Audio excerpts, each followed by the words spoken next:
Hello and welcome to another real estate video, everybody.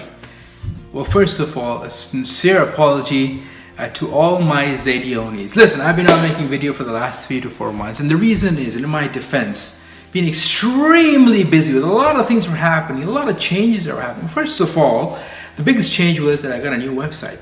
That was taking up a lot of my time. So please visit my website, give me some feedback, let me know, criticize it, and maybe you guys can help me improve it as well. And second of all, I've been extremely busy with a lot of investors and a lot of backbenchers I've been mentioning in my previous videos. The guys who are on the backbench, jump, come up, and finally you made a move. I thank you all.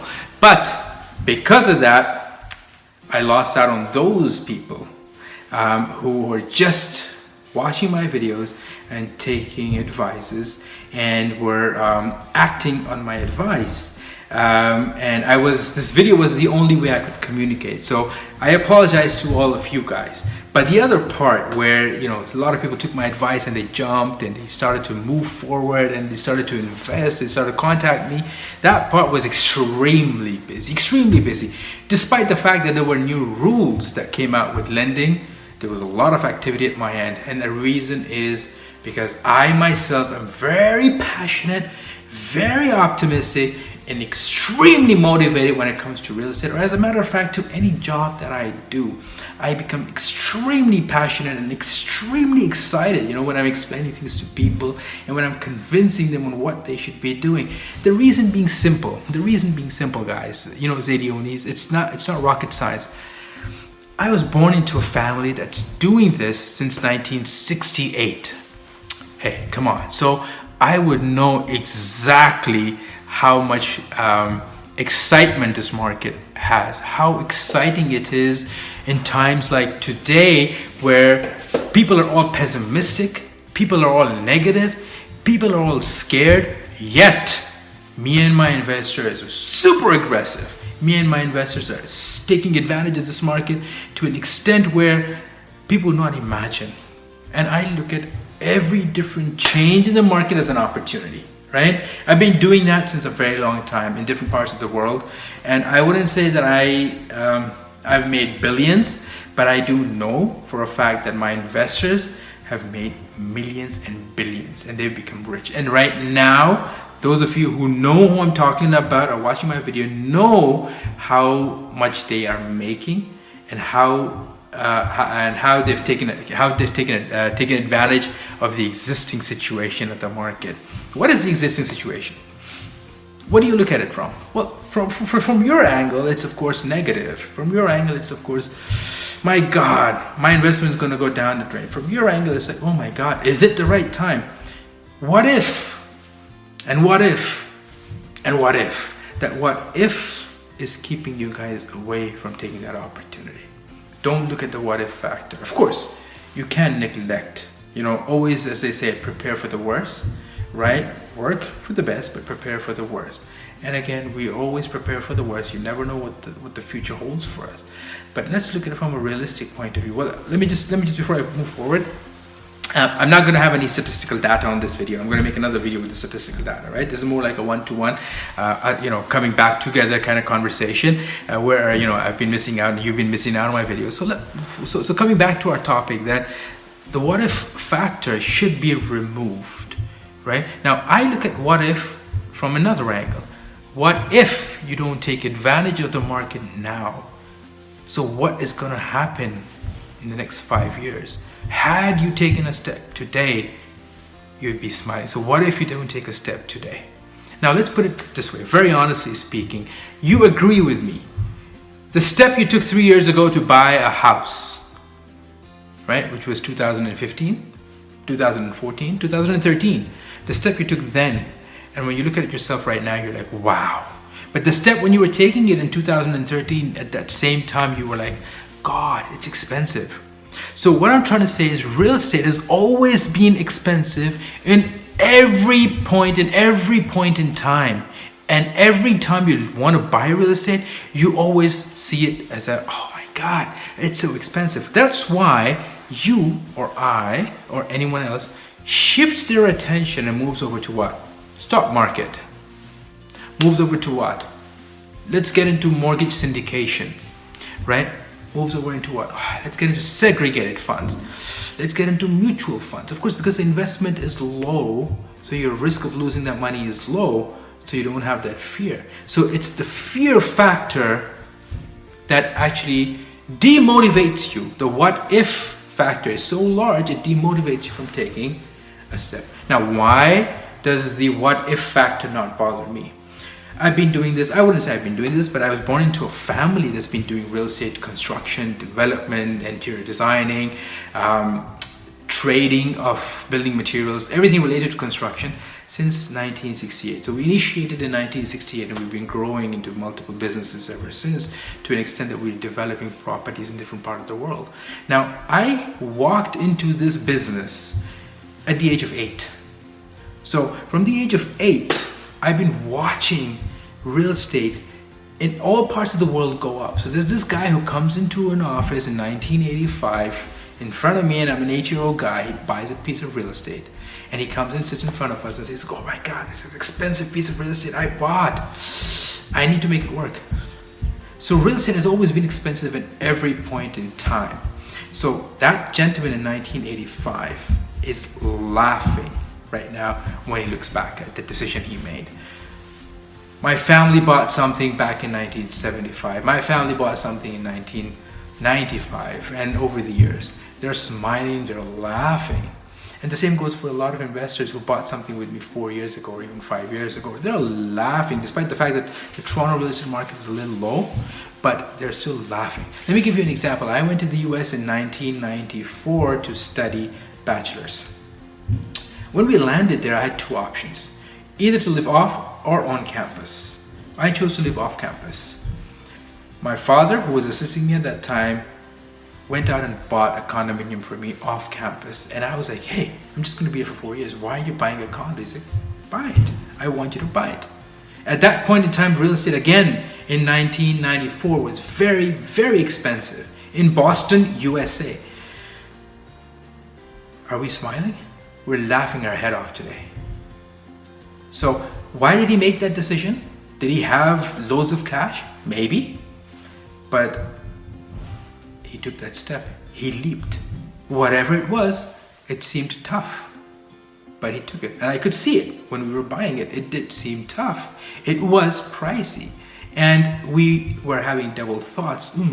Shall we, shall we not? Shall we, shall we not? Yet we took that step. And that, again, comes because of experience, right? That again comes because that gentleman at that point in time had already experienced growth in real estate, looking at his father, which is my grandfather, right? And that's how we grow. That's how we all look at each other. Now, a lot of people who are watching my video took that step and said, hey, Zaidi, what's going on? Man, listen, I was on a back bench. I love your videos. You finally motivated me to move forward. And I did. And we went out and we bought something in the last few months, and they are happy. Maybe someone who bought with me, again, I remember somebody buying, not even maybe, I remember somebody buying with me in 2016. So is he upset? He's still not upset, you know, because of the fact I explained it to him and I told him, listen, you're buying at a pricey, you're buying at a house which is pretty pricey. It might take a few years, right? And he agreed. Not that he agreed to what I said, but he understood the fact that real estate will grow. Maybe not in 2017, maybe not in 2018, maybe not in 19, but of course 2025, 2020, 2021, even 2019. That guy could probably be sitting on a $1.5 million property, which is priced at $1 million today. Is he at loss? No. Does he know that? Of course. Did he take the decision because he was going to be at loss? He knew real estate goes up, real estate goes down, real estate goes up, real estate goes down, right? Now, that is what I want everyone to know. And that's why I keep saying, and that's why I'm so passionate about it, right? Listen, when you're investing in stocks, I'm not against people who invest in stocks, right? I'm not against people who invest in mutual funds. Please do not take me wrong. It's just my personal opinion. Maybe I'm the kind of person who talks about investing in millions, right? But maybe you guys don't have the appetite of going into millions. Again, that does not mean you are an alien or you're from a different universe. Of course not. That's just the way you want to structure your investments. But in my defense, for people who go in for stocks, people who go in for mutual funds, go in there because they want to play little, they want to play small, they want to diversify, right? But listen, if you really want to diversify with that same amount, you can still do that in real estate, right? Now, real estate, one of the best things about real estate, another best thing about real estate is that it's tangible. You can touch it, you can feel it, you own it, you can make a decision about that investment on your own. In stocks and mutual funds, there's someone else who's managing your money. And I'm not against you guys. Please, I keep repeating myself, I'm not against you guys. By all means, you guys can do whatever you want to do. But something which is tangible, as my forefathers would say, something which is tangible, something which you can see, something which you can own, and something which you can control is yours, right? The moment the money goes out of your hand and is controlled by someone else, it's not yours. You probably own it, but it's managed and controlled by someone else. And I'm not talking bad about those bankers. I'm not talking about bad about those investment bankers and all you guys who are into stocks and all into mutual funds. Do not take me wrong. Do not get offended. I'm that kind of person, but I like to justify that real estate is what everybody lives for. Real estate is what everybody makes money. Let's be very honest. Be very honest. I was at a social gathering one day, a couple of days ago, and there was this gentleman who's in the financial industry, comes up to me and says, you know what? This is what I'm doing in the financial industry. This is what I'm making. This is what I'm like, okay, fair enough. I don't disagree with what you're saying. And his next question was, why don't you invest with me in a mutual fund or in a stock? My question was because I invest in real estate, and he really wasn't in favor of the fact that I should invest in real estate. And I said, in my defense, was that the money that you're making, are you living in a company or are you living in a house? Of course he was living in a house. Now I asked him, do you want to get a bigger house? Of course I want to get a bigger house. I want to have a 3-car garage. I want to have a swimming pool. I want to have 3 acres of backyard. Why? Why? Because he loves a bigger house? Of course he loves a bigger house. But he could put the same money into more stocks and live in a house which is manageable, which is fulfilling his requirements. He's a family of 4. Why would he want a 3 to 4 acre piece of land? His answer was that if I sit on a 3-4 acre land today on a house, maybe in the future a developer could come knocking on my door and I could probably severance that lot and make 3 to 4 different lots out of it. And if I have enough money, I could probably develop a few townhouses or develop 3 to 4 houses and sell them. So his reply to me was confident enough that the trust this gentleman has in real estate is tremendous. And again, maybe this is a lame example that I gave to you, but I'm trying to get to a point that a lot of people don't make that decision, do not feel that real estate is one of the ways to make wealth, because real estate is wealth generation. You generate wealth when you have a lot of real estate. And again, I may be old-fashioned.